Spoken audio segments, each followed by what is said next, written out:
We are often shown a simple picture of early Britain, a land of fair-skinned Celts, followed by fair-skinned Saxons, later joined by fair-skinned Vikings. It is a clean sequence, comfortable, and very modern, but when we step away from summaries and return to the older books, to the antiquarians, the chroniclers, the men who read the Roman text in the original Latin, that picture begins to blur. This video does not argue modern identity. It does not impose present-day categories onto the past. Instead, it follows one 19th century scholar, David MacRitchie, in his book, Ancient and Modern Britons. MacRitchie asked a simple question: why do the earliest descriptions of Britain's peoples look so different from the figures we see today? What he found was not a single answer, but a pattern. The Picts are usually introduced as painted men, fair, willed, mysterious, a people defined more by tattoos than by origin. MacRitchie disagreed. He turned first to the Roman poets and historians, writers who encountered these people long before medieval myth took hold. One of the most striking passages comes from Claudian, writing about the Roman general Theodosius. Claudian uses the word Moris, a term the Romans reserved for dark-skinned peoples.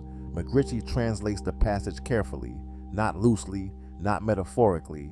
The Picts, he argues, were described as dark-skinned men, blackamoors, in the language of the time, not merely painted but physically distinct. This interpretation is reinforced by Tacitus, who describes the Silures of Britain, a people MacRitchie connects to the Pictish stock, as having curly hair and a darker complexion, resembling Iberians. These are not medieval fantasies, they are Roman observations. MacRitchie also notes the Picts' tattooing practices. Herodian tells us they marked their bodies with animals and symbols, and went unclothed so the markings would remain visible. To later writers, this became evidence of savagery. To MacRitchie, it was evidence of custom, a cultural marker, not a moral one. Geographically, these people were pushed to the margins, marshes, highlands, islands. MacRitchie links them to the Ma'ata, described as marsh dwellers, and to the Picts of Galloway, who retained their identity longer than most, appearing as a distinct people as late as the 12th century. He also draws attention to place names, the Black Isle, the Black Mount. Regions he suggests were named not for soil or shadow, but for the people who live there. Whether one agrees with every conclusion or not, the descriptions themselves are real, and they are older than the narratives that replace them. The Vikings arrive in popular memory fully formed, tall, fair, uniform. MacRitchie found something else entirely. In the Irish and Scottish chronicles, Norse invaders were not treated as a single group. They were classified. The text distinguished between the Finn Gael, the white strangers, and the Duv Gael, the black strangers. MacRitchie emphasizes that this distinction appears repeatedly, not once, not poetically, but consistently. Some later historians tried to explain this away, suggesting hair color, armor color, or symbolism. MacRitchie disagreed. He cites references to Nigris Gentibus, black peoples, and to what chronicles plainly call the Black Army. One of the most revealing figures is Earl Thorfinn, described in the Orkney-Inga saga as tall, ugly of aspect, black-haired, sharp-featured, and tawny. This is not the Viking of popular imagination. It is a specific man, described by those who knew him. MacRitchie argues that these Black Danes did not arrive in an empty land.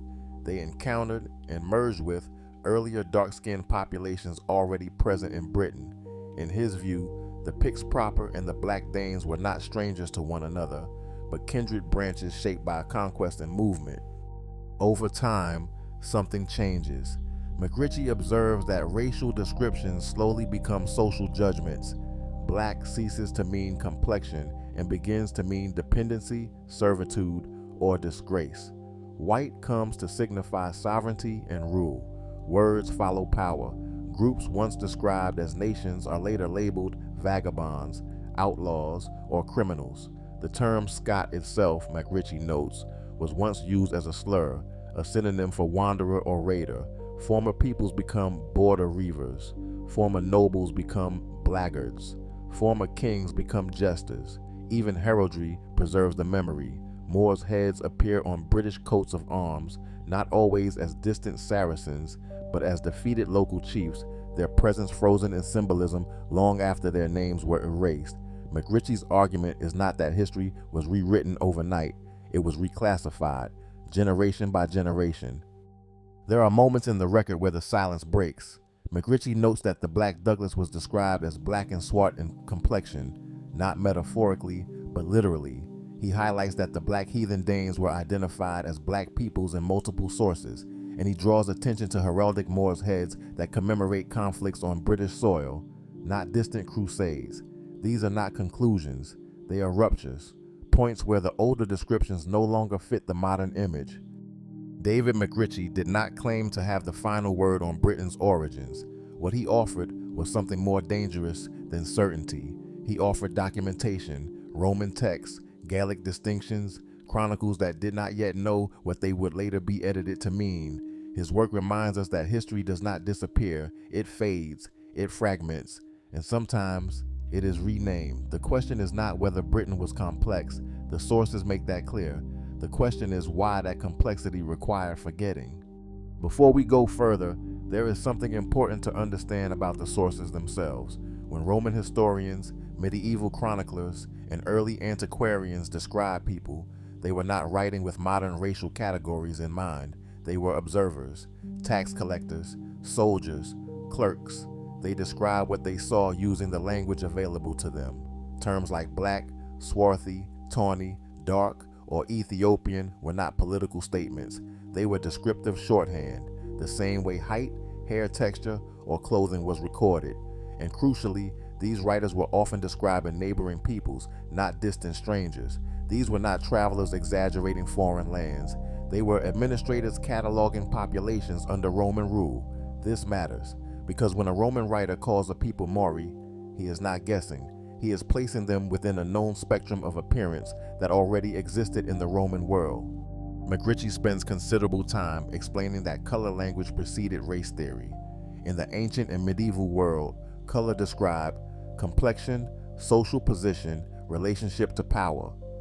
Only later did these meanings collapse into rigid categories.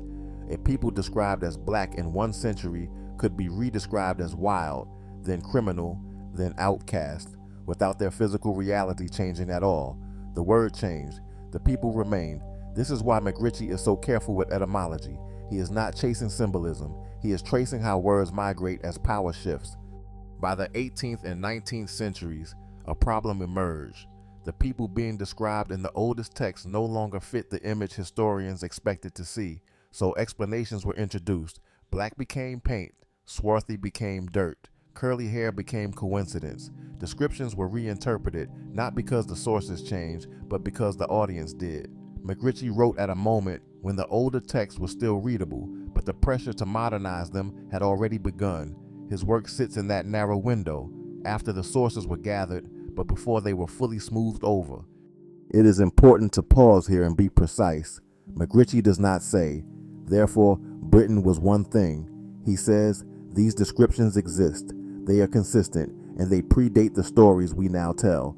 That difference matters, because once we acknowledge the descriptions, we are no longer debating ideology. We are debating why certain descriptions survived and others did not.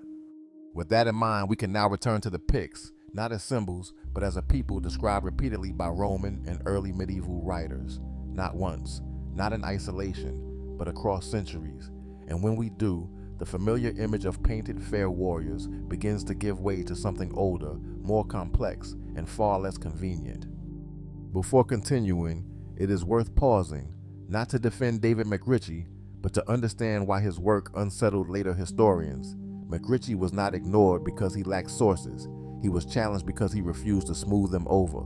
Critics accused him of reading too literally, of taking words like black, swarthy, and more at face value, rather than reinterpreting them as symbolism, metaphor, or exaggeration. But MacRitchie's response was simple. If Roman and medieval writers repeatedly described a people the same way, across centuries, across regions, and across unrelated texts, at what point does reinterpretation become avoidance?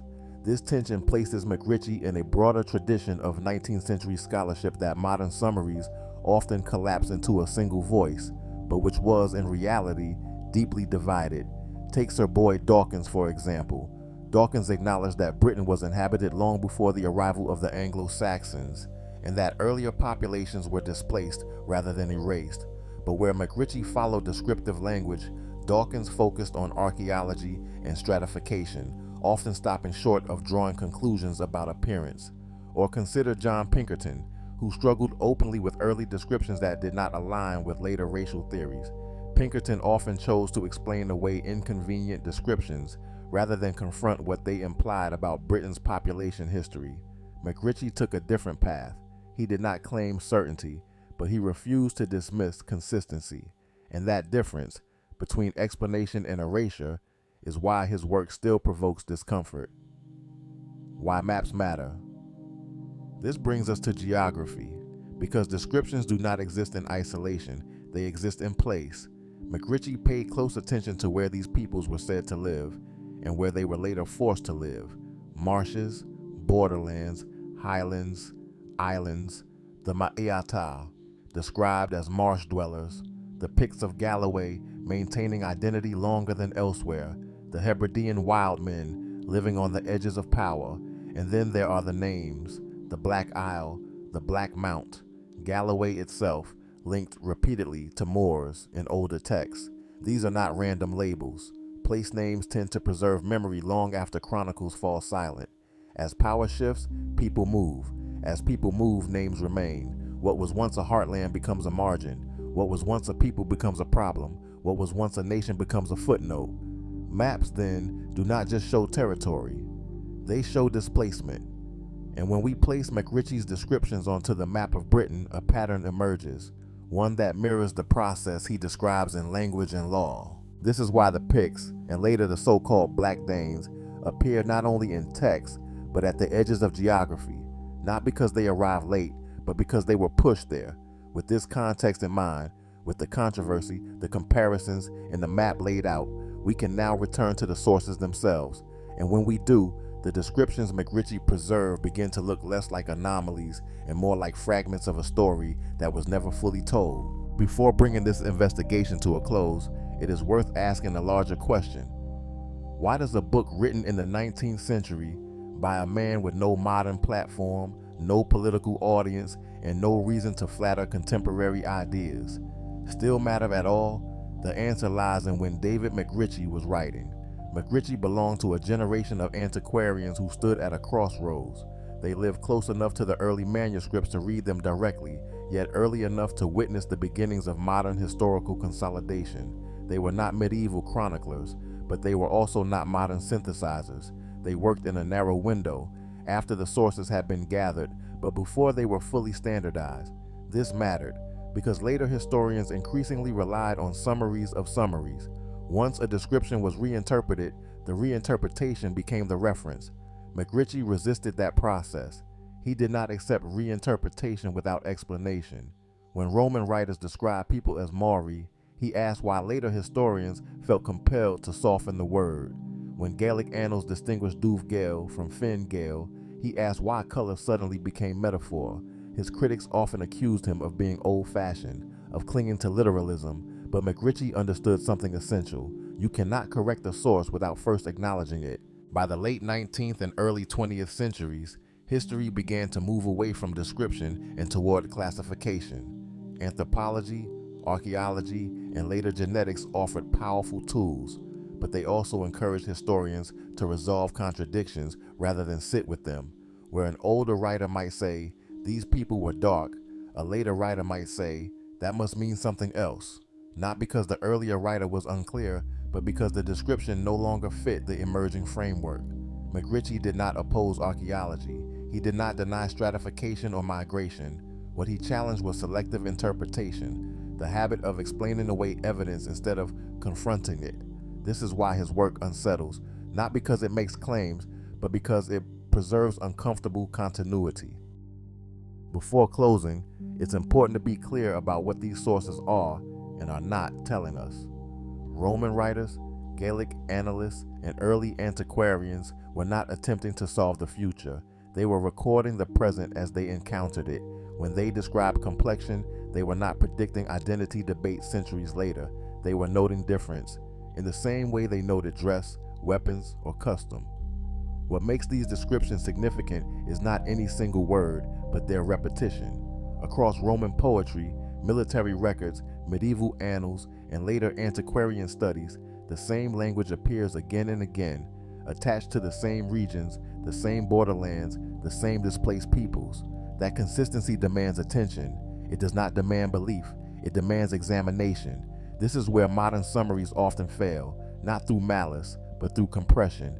In condensing centuries into narratives, details that complicate the picture are softened or removed, not because they are false, but because they are inconvenient.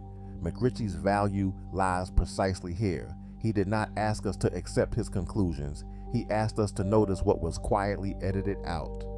And once something has been removed from the story, the absence itself becomes instructive. What David MacRitchie left us was not a conclusion, but a record. A reminder that history is not only shaped by conquest, but by selection, by what is repeated, and by what is quietly set aside. The Roman and early medieval writers he drew from did not speak our language, and they did not share our assumptions. They described what they saw using the words available to them at the time. When those descriptions no longer fit later narratives, they were not disproved, they were reframed. MacRitchie's work asked us to pause at that moment, to notice the shift, and to consider what else may have been lost in the process. This is not about rewriting the past, it is about reading it more carefully, and in doing so, allowing complexity to return where certainty once stood. If you find this kind of source-based history valuable, liking the video and subscribing helps it reach others who are looking for the original record. And if you like research updates, source notes, and written breakdowns that don't always make it into video, you can find those on our Substack, link below.